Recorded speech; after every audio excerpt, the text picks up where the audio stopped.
আসসালামু আলাইকুম। আসলে বীজপুরের ৩য় নম্বর ক্লাসটা নিতে গিয়ে প্রথমে সাউন্ডের সমস্যা হয়েছিল, আবার নেটের সমস্যা হয়েছিল, যার কারণে আমি ক্লাসটা আবার শুরু করতেছি। আহ, যারা আছেন তারা একটু জয়েন করবেন এবং একটু জানাবেন এখন নিতে গিয়ে প্রথমে সাউন্ডের সমস্যা হয়েছিল। এখন ঠিক আছে কিনা একটু জানান। আমি এখান থেকে একটু শুনতে পাচ্ছি। ও, একটু শেয়ার করে দিচ্ছি আবার গ্রুপে। বীজপুরে শেয়ার করে দিচ্ছি যারা বীজ 4 ক্লাস 3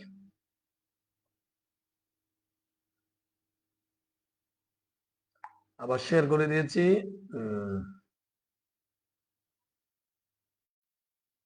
জয়েন করেন এখন জয়েন করতে পারবেন, এখন আশা করি ঠিক হবে।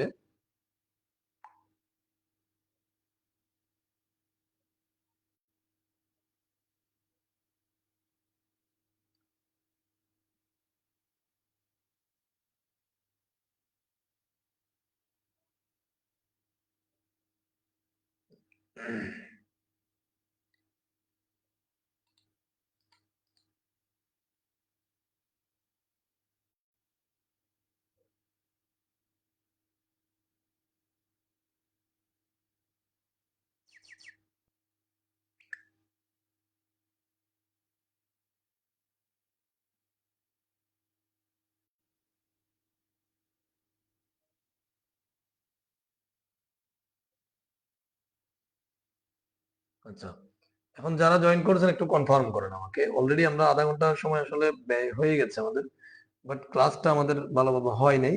মাঝখানে অনেকক্ষণ সাউন্ড ছিল না, এই জন্য আমরা এটা আবার বাদ দিয়ে নতুন করে ক্লাসটা করতে চাচ্ছি।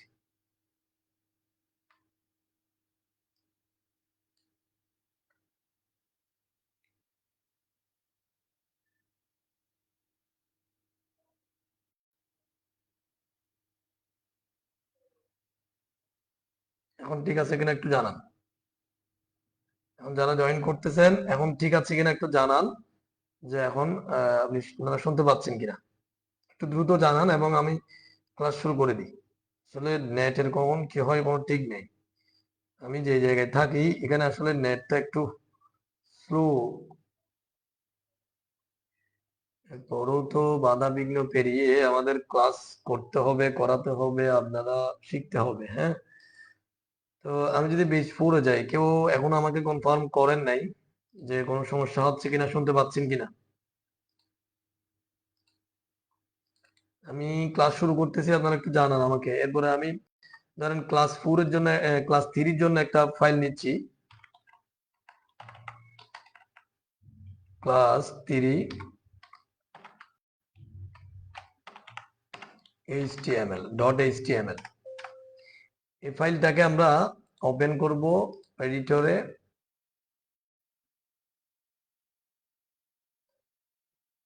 এবং এটাকে আবার ব্রাউজারে ওপেন করব। এই জিনিসটা আমি এখানে একটা জিনিস দেখাইছিলাম, এটা মনে হয় আপনারা শুনতে পান নাই। আহ, একজনে বলেছেন যে ওকে, ঠিক আছে ভাই, ধন্যবাদ। আচ্ছা, এখানে একজন প্রশ্ন করেছেন গ্রুপের মধ্যে যে উইন্ডো গুলো পাশাপাশি কিভাবে রাখবো। আপনি ব্রাউজারে যখন ওপেন করেছেন, যখন এভাবে ডাবল ক্লিক করে ব্রাউজারে ওপেন করেছেন, তখন ব্রাউজারের উপরে ডান দিকে গিয়ে দেখবেন এই যে এখানে তিনটা বাটন আছে। একটা হচ্ছে মিনিমাইজ করার, আরেকটা হচ্ছে ক্লোজ করার, মাঝখানে যে বাটনটা আছে, হ্যাঁ, এইটাতে যখন ক্লিক করবেন এটা কি হবে দেখবেন এভাবে ছোট হবে। আপনি এভাবে পাশে এনে এভাবে যখন তীরের চিহ্ন আসবে কার্সরটা, তখন এভাবে ক্লিক করে চেপে ধরে এভাবে বড় করতে পারবেন, ছোট করতে পারবেন, ঠিক আছে। এবং এখানে ক্লিক করে এই বার যেটা আছে সেখানে ক্লিক করে এটাকে নাড়াতে পারবেন। এটা উইন্ডোজ এর কাজ, এগুলো না পারার কিছু নাই। এরপরও আমি যেহেতু আপনি প্রশ্ন করেছেন বলে দিচ্ছি। আর আপনি যখন এটাকে এডিটরে ওপেন করবেন, এডিটরের মধ্যেও আপনি একই জিনিসটা পাবেন। এই যে মাঝখানটাতে ক্লিক করবেন, এটা ছোট হয়ে যাবে, এভাবে পাশে রাখবেন, ঠিক আছে। এভাবে পাশে রাখতে পারবেন আপনি, ঠিক আছে। এটা ছোট করে এভাবে রাখবেন আর কি, ছোট করে। তখন এই জায়গায় যখন আপনি ক্লিক করবেন এটা এভাবে পাশে রাখতে পারবেন। এটা না পারা কিছু না, এটা না করলেও সমস্যা নাই। আপনি জাস্ট ব্রাউজার গুলো বড় থাকুক সমস্যা নাই, নিচের দিকে যখন দেখা যাচ্ছে এটা হচ্ছে এডিটর, এখানে ক্লিক করলে এডিটর, আর এখানে ক্লিক ব্রাউজার, ঠিক আছে। এভাবে করতে পারেন, সমস্যা নাই। আচ্ছা, আমরা এডিটরের মধ্যে যেটা করব, ক্লাস টু ক্লাস 2 থেকে আমরা জাস্ট স্ট্রাকচারটা কপি করে আনবো। হ্যাঁ, আপনারা কিন্তু কপি করবেন না, এটা হাতে লিখবেন হাতের চর্চা হওয়ার জন্য। তাহলে এখানে আমাদের যেগুলো বডি ট্যাগের মাঝখানে যেগুলো আছে, যেগুলো আমরা গত ক্লাসে কভার করেছি, এগুলো বাদ দিলাম। এগুলোকে বলা হয় formatting tag. Formatting B tag, INS tag, হ্যাঁ, আই ট্যাগ, ইউ ট্যাগ, এগুলোকে বলা হয় ফরম্যাটিং ট্যাগ। তো আজকে আমরা আরো দুই একটা ফরম্যাটিং ট্যাগ নিয়ে আলোচনা করব। ফরম্যাটিং ট্যাগের মধ্যে ধরেন আরেকটা ট্যাগ আছে, ধরেন স্প্যান ট্যাগ। এটার কোনো কাজ নেই এই ট্যাগের। আমি যদি দিই ধরেন স্প্যান ট্যাগ, এটাকে ক্লোজ করি স্প্যান, এর মাঝখানে যদি আপনি কিছু লিখেন, ধরেন এটা লিখলাম, আমরা কপি করে এই জায়গা থেকে এখানে লিখলাম। তাহলে স্প্যান ট্যাগের কি কাজ? আমরা যদি ব্রাউজারে যাই, রিলোড দিই, তখন দেখতে পাবো যে এখানে এটা নরমালি একটা ফন্ট হিসেবে আসছে, শো করাইছে। হ্যাঁ, এই জায়গায় যেটা লিখেছি, আর এখানে টাইটেলে যেটা লিখেছি সেটা কোথায় শো হয়েছে আমরা জানি, এই যে উপরে। ঠিক আছে, এটা আছে হিডিং এ। এগুলো আমরা গত দুইটা ক্লাসে দেখেছি। যদি আজকের ক্লাসে নতুন থাকে তাহলে অবশ্যই দুইটা ক্লাস দেখে আসতে হবে, আপনাকে গ্রুপের মধ্যে লিংক দেওয়া আছে। আচ্ছা, তাইলে এখন এই স্প্যান ট্যাগ এটার কোনো কাজ হইলো না। হ্যাঁ, নরমালি আমরা যদি কোনো ধরনের কাজ প্রয়োজন না হয়, কিছু একটা লিখতে যাই, তখন এই আপাতত মনে রাখেন যে স্প্যান ট্যাগ দিয়ে লিখবো। আচ্ছা, এখন এর ভিতরে ধরেন আমি আরেকটা কাজ করি, ধরেন এটা লিখলাম এইচ টু টু ও, এটা লিখলাম। এটা আমরা জানি যে পানির একটা সংকেত এইচ টু ও। এখন স্প্যান ট্যাগের মধ্যে যদি এইচ টু ও লিখি, সেটা যদি সেভ করি, আমি সেভ করার পরে ব্রাউজারে গিয়ে লোড দিই, এটা এভাবে দেখাচ্ছে এইচ টু ও। কিন্তু আমরা জানি যে টুটা কোথায় থাকে, এইচ এর নিচের দিকে থাকে। এই নিচের দিকে যেটা থাকে সেটাকে বলা হয় সাবস্ক্রিপশন, আর উপরের দিকে যেটা থাকে সেটাকে বলা হয় সুপারস্ক্রিপশন বা সুপারস্ক্রিপ্ট পাওয়ার, আর নিচে যেটা সেটাকে বলা হয় সাবস্ক্রিপ্ট পাওয়ার। এই সাবস্ক্রিপ্ট পাওয়ার করতে গেলে আপনাকে যেটা করতে হবে, টুটা এস আরেকটা ট্যাগের মাঝখানে দিতে হবে। এখানে আমি যে জায়গায় টু আছে সেই জায়গায় একটা ট্যাগ লিখতেছি, এস ইউ বি, সাবস্ক্রিপশন থেকে এস ইউ বি। এটাকে এস ইউ বি কে ক্লোজ করতে হবে, এটা একটা ট্যাগ হলো। এর মাঝখানে টুটা দিবেন, এটা কি হয়ে গেল, টুটা দিবেন, জাস্ট টুটা। এখন দেখেন স্পেনে এমনি দিলে স্পেনের কোনো কাজ নাই, এটা আমরা এমনিতে লিখেছি। হ্যাঁ, নরমালি, কারণ টেক্সচার আমরা কোনো লেখা লিখবো না এই জন্য। তাহলে এই এখন টু কে এইচ এর নিচে নামাতে হবে, এই জন্য এইচ এর পাশে কি করবেন, টু না লিখে ওই ট্যাগটা লিখবেন এস ইউ বি। এটার ক্লোজ করে ওপেন ক্লোজের মাঝখানে যখন টুটা রাখবেন। এখন যদি আমি সেভ করি, রিলোড দিই, দেখবেন টুটা নিচে নেমে গেছে। তাহলে সাবস্ক্রিপ্ট পাওয়ারটা আমরা কিভাবে করব? এটা হচ্ছে সাবস্ক্রিপ্ট পাওয়ার করার নিয়ম হচ্ছে, যেটাকে আমরা সাবস্ক্রিপ্ট পাওয়ার করব সেটা সেটা এস ইউ বি এই ট্যাগের মাঝখানে রাখবো।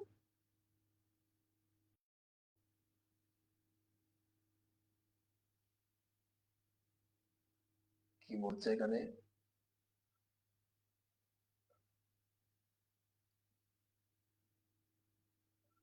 আচ্ছা, সাথে সাথে আমি তো এখন ক্লাসে আছি, ঠিক আছে। আমি এখন আবার উত্তর দিতে পারতেছি না, একজন একটু প্রশ্ন করেছে, সেটা আমি পরে দেখতেছি, কারণ আমাদের ক্লাসে অলরেডি এমনিতেও সমস্যা হয়, নেট ইত্যাদি সমস্যা হয়, সেজন্য ক্লাসটা আমি দ্রুত নিয়ে ফেলার চেষ্টা করতেছি। এটা পরে উত্তর দিব বা পরের আরেকটা ক্লাসে আপনাকে উত্তর দিব। তাহলে ধরেন আমি যেটা করলাম, কি বললাম এখানে এসইউবি। এসইউবি এই জিনিসটা, আপনি যদি রিলেটেড প্রশ্ন করেন, ধরেন আমি এখন যে ক্লাসটা নিচ্ছি, এই ক্লাসের যদি কোনো প্রশ্ন করেন তাহলে আমরা উত্তরটা সাজাতে দিতে পারি। ঠিক আছে, অন্য গ্রুপে অন্য ক্লাসের উত্তরটা এখানে দিলে সমস্যা। তাহলে কি বললাম যে এস ইউ বি এর মাঝখানে টুটা দিলে সেটা কোথায় শো হবে, নিচে। এখন যদি টু কে উপরে তুলতে চান তাহলে কি হবে, এস ইউ, এটাকে আমরা একটা কপি করি, একটা লাইন, এটা টু কে যদি উপরে তুলতে যায় তাহলে কি হবে, এস ইউ বি এর জায়গায় জাস্ট পি দিবেন, সুপার স্ক্রিপ্ট থেকে এস ইউ পি। ঠিক আছে, এস ইউ পি দিয়ে দেখবেন ট্যাগটা ঠিক আছে। এখন এখন যদি আমি, এটা হচ্ছে এস ইউ বি, এটা হচ্ছে এস ইউ পি। এখন যদি আমি রিলোড দিই, দেখতে পাবেন এই একটা নিচে আর একটা কি উপরে। উপরেটা হচ্ছে এসইউপি এর মাঝখানে যেটা আছে, আর এসইউবি এর মাঝখানে থাকলে কি হবে, নিচে নামবে। এই জিনিসটা কিভাবে করবেন, যার মাথায় বা যার নিচে এটা বসাবেন তার পাশেই ট্যাগটা লিখতে হবে, এবং ট্যাগের মাঝখানে যাকে উপরে বা নিচে নামাবেন বা উপরে তুলবেন সেটাকে ট্যাগের মাঝখানে, ওই যে এসইউপি বা এসইউবি এর মাঝখানে লিখতে হবে। ঠিক আছে, আর স্পেন ট্যাগ আমরা নরমালি আমরা লিখেছি, আপনি স্পেন বলে কথা নাই। ধরেন আমি এখানে একটা আই ট্যাগ দিলাম, এরকমভাবে এটা করা যায়। ধরেন আইটেক, আমরা গত ক্লাসে এটা কভার করেছি, আইটেক এর কাজ হচ্ছে ইটালিক করা, বাঁকা। ঠিক আছে, এর মাঝখানে ধরেন আমি স্প্যান থেকে এটা জাস্ট এই ভিতরে এটা নিয়ে আসলাম, এখান থেকে কপি করে ধরেন এই জায়গায়, ঠিক আছে। এখন স্প্যানের সাথে কেন যে কোনো কাজ নেই সেটা বোঝানোর জন্য অনেকে আবার মনে করবে যে এই ট্যাগের সাথে স্প্যান কেন লিখলাম, এই জন্য এখানে আই ট্যাগের মধ্যে কাজ হচ্ছে কি বাঁকা হওয়া। আই ট্যাগের ভিতরে যা আছে সব বাঁকা হবে, এইচ টু উ সব বাঁকা হবে, বাট টুটা যখন এসইউপি এর মাঝখানে আছে, তাহলে এসইউপি টা কার পাশে আছে, এইচ এর। তার মানে এই টু কে এসইউপি এই ট্যাগটা টু কে কি করবে, এইচ এর মাথায় তুলে দিবে। ঠিক আছে, আমি এখন কি করলাম, রিলোড দিলাম, দেখবেন যে এই যে এটা বাঁকা করলো কিসের কারণে, আই এর কারণে। বাট এসইউপি ওই এইচ এর পাশে থাকার পরে এবং এসইউপি এর মাঝখানে যখন টুটা আছে ওই টু কে এইচ এর মাথায় তুলে দিয়েছে। ঠিক আছে, নিচে নামানোর জন্য এসইউবি দিবেন, উপরে তোলার জন্য এসইউপি দিবেন। এটা আসলে সহজে বুঝে গেছেন আশা করি, আমি এরপরে অনেক ভেঙে বলেছি। এবার আমরা একটা জিনিস আজকে নতুন শিখবো, সেটা হচ্ছে অ্যাট্রিবিউট। অ্যাট্রিবিউট দেখেন, অ্যাট্রিবিউট এই জিনিসটা শিখবো। অ্যাট্রিবিউটের কাজ কি, এটার কাজ হচ্ছে অতিরিক্ত কোনো কাজ করা। এই যে দেখেন আই এর কাজ কি হলো, বাঁকা করা। এসইউপি এর কাজ কি করো, উপরে নেওয়া। এসইউ বি এর কাজ কি হয়েছে, নিচে নামানো। আমরা গত ক্লাসে আরো অনেকগুলো ট্যাগ দেখেছি, এভাবে এক একটা ট্যাগের এক একটা কাজ। অ্যাট্রিবিউটের একটা কাজ আছে। অ্যাট্রিবিউটটা কি, অ্যাট্রিবিউটটা কোনো ট্যাগ না, এটা হচ্ছে কোনো ট্যাগের সাথে বসে। অ্যাট্রিবিউটের স্ট্রাকচারটা কিরকম, অ্যাট্রিবিউট নেম বসবে ফার্স্টে, তারপর সমান চিহ্ন বসবে, তারপর দুইটা কোটেশন চিহ্ন বসবে। এটা হচ্ছে অ্যাট্রিবিউটের স্ট্রাকচার। এখন এটা কোথায় বসে, এটা হচ্ছে যে কোনো ট্যাগের ওপেনিং ট্যাগের সাথে বসে। এই আই ট্যাগের ওপেনিং ট্যাগ কোনটা, প্রথমটা, এটার সাথে বসবে। এখন আমি ধরেন নতুন একটা ট্যাগ আপনাদেরকে দেখাই। এই জিনিসটা আমি একটু বাদ দিলাম। ধরেন এখানে একটা ফন্ট ট্যাগ লিখলাম, ফন্ট। এই ফন্টকে কি করব, ক্লোজ করব। ঠিক আছে, এখন ফন্টের মাঝখানে আমি ধরেন এই লেখাটা লিখলাম, এখান থেকে কপি করে নিয়ে এটা দিলাম। আমি যদি এখন রিলোড দিই ব্রাউজারে গিয়ে, দেখতে পাবেন যে এটা পাশে আসছে। আমরা এটা গত ক্লাসে শিখেছি, একটা যদি উপরে মাঝখানে যদি একটা বিআর ট্যাগ দিয়ে দিই, এটা লাইনের শেষে দিতে হবে কথা নাই, যেই জায়গা দিবেন তারপর থেকেই নিচের লাইনে চলে যাবে, তারপর থেকে যা আছে সব নিচের লাইনে চলে যাবে। ধরেন বিআর দিলাম, এখন বিআর দিলাম। এই বিআর দেওয়ার কারণ, এটা কিন্তু লাইনের শেষে দিতে হবে কথা নাই, বিআরটা যেখানে দিবেন এর প্রত্যেকে যা লাইন আছে সবগুলো নিচে নামবে। তাহলে এর প্রত্যেকে এটা আছে, তার মানে এটা নিচে নামবে। এখন আমি যদি রিলোড দিই, এটা কোথায় নামবে, নিচে। এখন ফন্টের কি কাজ হলো দেখেন, এই ফন্ট ট্যাগের কোনো তেমন কোনো কাজ হয় না, জাস্ট নরমাল একটা ফন্টকে শো করাইছে। হ্যাঁ, ফন্টে। এখন আমি যেটা করব, এই ফন্ট ট্যাগের সাথে কিছুক্ষণ আগে বললাম যে অ্যাট্রিবিউটটা কোথায় বসে, যে কোনো ট্যাগের প্রথম ট্যাগের সাথে বসে। অ্যাট্রিবিউটের স্ট্রাকচারটা কিভাবে বলেছিলাম, অ্যাট্রিবিউট নেম বসবে, তারপর সমান চিহ্ন বসবে, তারপর দুটো কোটেশন চিহ্ন বসবে।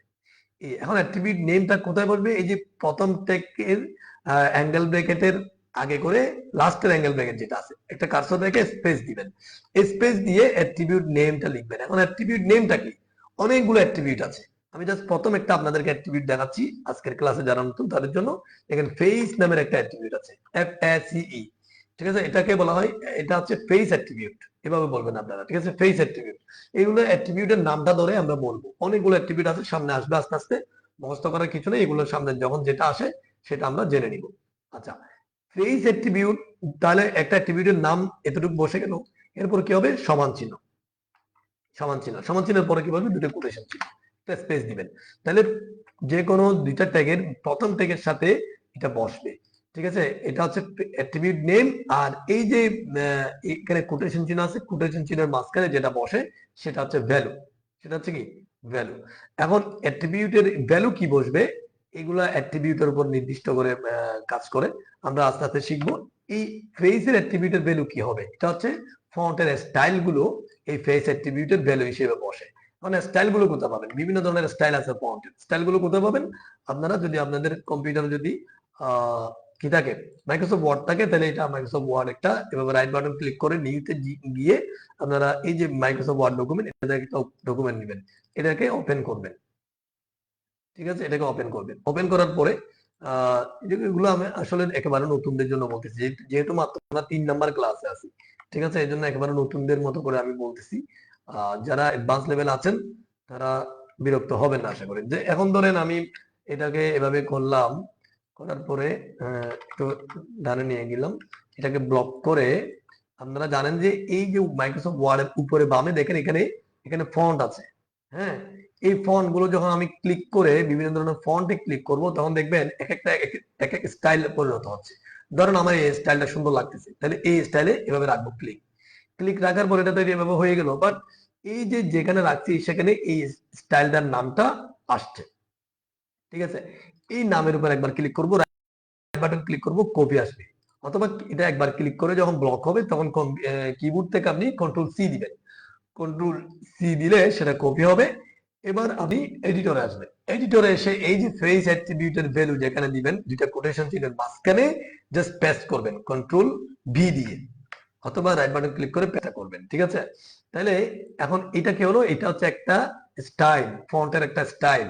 এখন আপনি সেভ করবেন, সেভ করে ব্রাউজারে যাবেন, রিলোড দিবেন, দেখবেন যে ওই যে ফন্টের মধ্যে যেটা আসছে সেটা কিন্তু ওই ফন্টটা কি স্টাইলটা এসে গেল। তাহলে এই যে আলাদা করে স্টাইলটা কে করলো, এটা জাস্ট এই অ্যাট্রিবিউট, এতটুকু অ্যাট্রিবিউটের কাজ। তার মানে অ্যাট্রিবিউট আপনারা আশা করি এর মধ্যে বুঝে গেছেন, অ্যাট্রিবিউটের কাজ হচ্ছে অতিরিক্ত কোনো কাজ করা, ট্যাগের সাথে বসবে, অতিরিক্ত কোনো কাজ করবে, অতিরিক্ত কোনো ডিজাইন দিবে, হ্যাঁ এভাবে কিছু একটা করবে আর কি, এক এক সময় এক এক রকম করে। এবং এক এক অ্যাট্রিবিউট এক এক ট্যাগের সাথে নির্দিষ্ট থাকে। আবার কিছু অ্যাট্রিবিউট আছে যে কোনো ট্যাগের সাথে বসে, যেমন ফেস, ফেস নামের যে অ্যাট্রিবিউটটা এখন আমরা কাজ করলাম, এটা জাস্ট, এটার কাজ হচ্ছে জাস্ট ফন্টকে ডিজাইন করা, ফন্টের বিভিন্ন স্টাইলকে চেঞ্জ করা, আর কোনো কাজ নাই এর, ঠিক আছে। তাহলে এটা তাহলে কার সাথে বসবে, সবসময় ফন্টের সাথে বসবে, ঠিক আছে। আচ্ছা, এখন ধরেন আরেকটা আমরা অ্যাট্রিবিউট পাশাপাশি, এগুলো একাধিক অ্যাট্রিবিউট পাশাপাশি এভাবে বসানো যায়। এখানে আপনি কার্সরে একটা স্পেস দিবেন, কালার, কালার একটা অ্যাট্রিবিউট, সমান চিহ্ন কালার, এটা এভাবে আসবে। যখন অ্যাট্রিবিউটটা আপনার সঠিক হবে তখন কিন্তু এটা লাল হবে, ঠিক আছে, সমান চিহ্ন দুইটা কোটেশন চিহ্ন। এটা হচ্ছে কালারটা, কালার একটা অ্যাট্রিবিউট নেম, এর মধ্যে ভ্যালু বসবে। এখন কালারের ভ্যালু কি আমরা জানি, কালারের ভ্যালু লাল, নীল, হলুদ, এগুলো আর কি।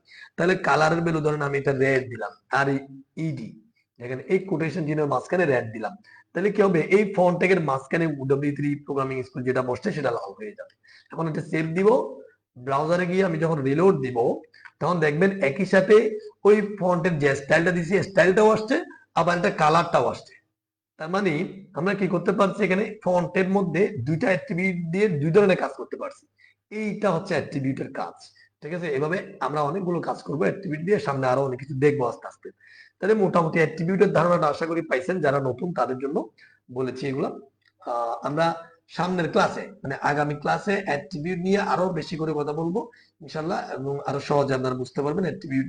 আর এবং আরো কয়েকটা অ্যাট্রিবিউট নিয়ে যখন আলোচনা করবো তখন আমরা এগুলো বুঝে যাবেন, ঠিক আছে। আজকে যেহেতু অ্যাট্রিবিউট নিয়ে প্রথম বলতেছি, বেশি আর বলতেছি না, এতটুকুই, জাস্ট এটা একটু আপনারা প্র্যাকটিস করবেন। আর যদি কারো কম্পিউটারে মাইক্রোসফট ওয়ার্ডটা যদি এভাবে ইনস্টল করা না থাকে তাও সমস্যা নাই, আপনি জাস্ট এখানে আসলে কোনো একটা ফন্টের নাম লিখে দিলেও চলে, বাট ফন্টের নামটা আপনার জানা থাকতে হবে। ধরেন আপনি কাজ করতে করতে এগুলো জানবেন, সমস্যা নেই। এরিয়াল ব্ল্যাক, ঠিক আছে, ধরেন এরিয়াল ব্ল্যাক, এটা আমি কপি করে আনি নাই, ঠিক আছে। এই যে ফেস অ্যাট্রিবিউটের মধ্যে এরিয়াল ব্ল্যাক লিখে দিয়েছি। এখন কি হবে দেখেন, আমি যদি রিলোড দিই এখন দেখবেন এটা এরিয়াল ব্ল্যাক, এটা আরেক ধরনের একটা ফন্টের স্টাইল, ঠিক আছে। এভাবে আপনার কাজ করতে করতে অনেকগুলো ফন্ট কি হবে আপনার মুখস্থ হবে, তখন কাজ করতে পারবেন। এছাড়া আমরা যখন অ্যাডভান্স সিএসএস এ কাজ করব তখন গুগল ফন্টে আমরা কাজ করব, তখন সমস্যা নেই, এটা কাজ না করলেও সমস্যা নেই আপনার কম্পিউটারে, বা জাস্ট জেনে রাখেন এবং শিখে রাখেন, ঠিক আছে। আর যদি মাইক্রোসফট ওয়ার্ডটা যদি না পান, এখানে রাইট বাটন ক্লিক করে একটা দেখবেন word document, word wrap document না কি ধরনের একটা অপশন থাকে। মাইক্রোসফট ওয়ার্ড যাদের ইনস্টল করা থাকে না তাদের একটা অপশন থাকে ওয়ার্ড ডকুমেন্ট নিয়ে, শুধু ওয়ার্ড ডকুমেন্ট নিয়ে। এই ওয়ার্ড ডকুমেন্টে ক্লিক করলেও আপনারা সেখানে কি পাবেন, ফন্ট গুলো পাবেন। তো এটা ট্রাই করে দেখবেন। জাস্ট আজকে এতটুকুই, ধন্যবাদ সবাইকে, সাথে থাকবেন এবং সুস্থ থাকবেন। অবশ্যই 3টা ক্লাস আজকে হয়ে গেছে অলরেডি, বেস 4 এর 3টা ক্লাসের লিংক গ্রুপে থাকবে, অবশ্যই অবশ্যই 3টা ক্লাস মানে আপনারা প্র্যাকটিসটা করবেন, তাহলেই আপনারা আগাইতে পারবেন আর কি। প্রথম দিকের ক্লাসগুলো খুবই ইম্পর্টেন্ট, এগুলো প্র্যাকটিস করবেন তাহলে সামনের দিকে আগাইতে পারবেন। আর এই কোডগুলা একটু লিখে লিখে হাত ক্লিয়ার করবেন, নাহলে সামনে যখন বেশি কোড লিখতে হবে তখন কিন্তু আপনি লিখে অন আসবেন না, মানে কুলা আসবেন না, ঠিক আছে। এই জন্য